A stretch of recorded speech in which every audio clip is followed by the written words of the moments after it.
Freddie Gibbs, Gangsta Gibbs, the man himself, Freddie Kane. He's got a new track out titled Winter in America, which, given, the cocaine train, I think is pretty clear. And Des Turbo, thank you. Pretty clear and funny reference there.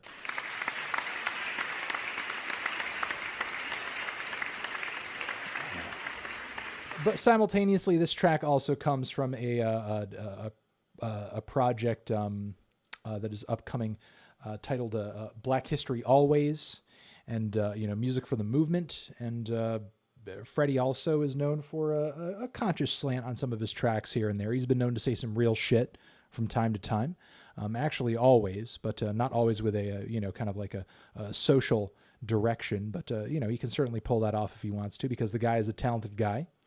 Given his back history, given his catalog, given his incredible creative streak that he's had between his solo stuff and Madlib and frickin' Currency and Alchemist and so on and so forth, he's just really one of the better dudes in the game right now. So no reason to not be absolutely hype over the potential of this new track. Again, Winter in America is the title. Let's give it a try.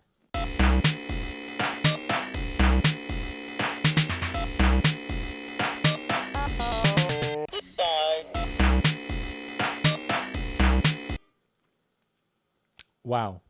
Like, what? Are you serious? Like, what the fuck?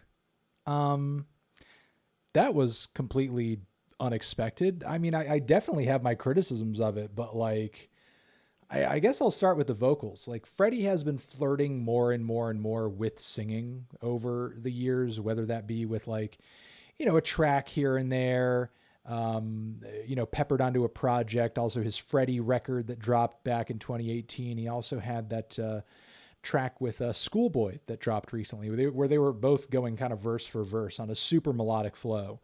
And, Freddie's vocals don't always go over the best, but I think this was easily one of his better performances, if not his best sung performance. Now, the track does get close to 4 minutes, and I will say his vocal limitations become clearer and clearer as the track kind of draws on, because it's not like he expands or embellishes on the sung parts that he's delivering all that much. But the instrumental sort of makes up for that a little bit. Thank you for the sub.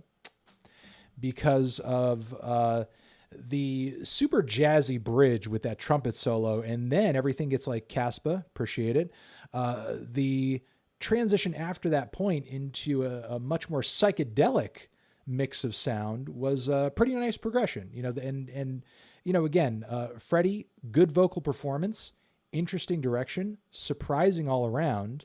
And what shortcomings there were, I think the instrumental sort of made up for them. It's a cover. Okay. Good to know. Thank you. Appreciate it.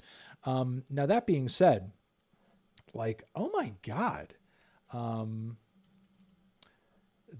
Freddie's tone of voice on this track, I think was sort of unlike what, he's, done on previous tracks.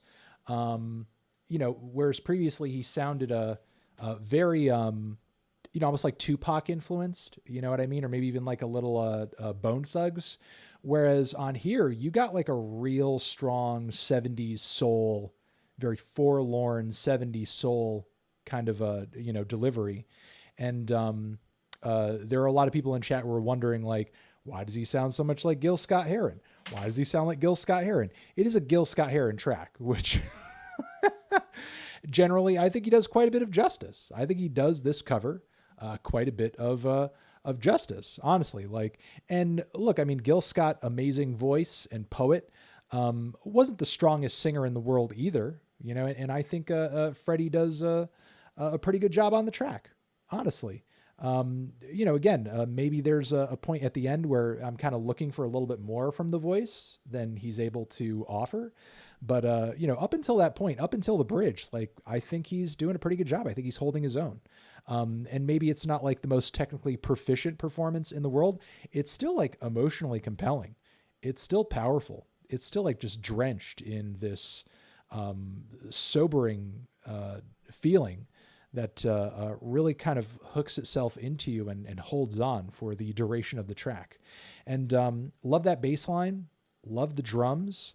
Again, love the fusion of funk and jazz and soul kind of featured throughout the beat.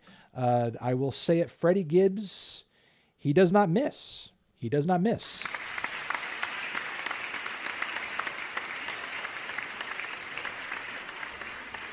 Even when Freddie Gibbs is doing a surprise Gil Scott-Heron cover, Freddie Gibbs is not missing.